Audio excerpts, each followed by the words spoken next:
Hello everyone, welcome back to Pratik Lama page. आज फेरि पनि हामी सेन्ट ट्रेनिङ जाँदैछ र हिजो चाहिँ हामी ग्राउन्डमा ट्रेनिङ गरेको थियो। आज फेरि पनि सेन्ट ट्रेनिङमा हो।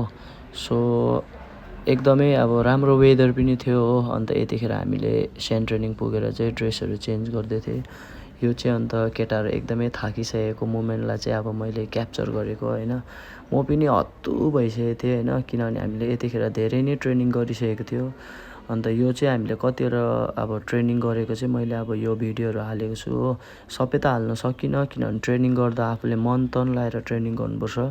किनभने अब भिडियो बनाउँदै ट्रेनिङ गऱ्यो भने त्यसमा कुनै अब त्यो ट्रेनिङमा मजै आउँदैन होइन। अन्त मन लाएर ट्रेनिङ गर्दै थिएँ। अन्त फ्री टाइममा चाहिँ मैले यसरी अब सबैको पालापिलो मैले आफै ट्रेनिङ गरिसकेर चाहिँ बनाइदिँदै थिएँ। त्यही हो केटा हो, अब कुनै पनि होइन, आफूलाई राम्रो लेभल खेल्नु छ भने आफूलाई एकदम निखार्नु जरुरी छ होइन। आफूले जानेको चिज पनि गर्नु जरुरी छ हो। त गोलकिपरहरू पनि मजाले ट्रेनिङ गर्दै थियो। अन्त त्यही हो, अब आफूलाई सेल्फ मोटिभेसन राख्नुपर्छ होइन। कसैले आफूलाई मोटिभेट गर्दैन, आफ्नो काम कसैले गरिदिँदैन होइन, आफूले नै गर्नुपर्छ।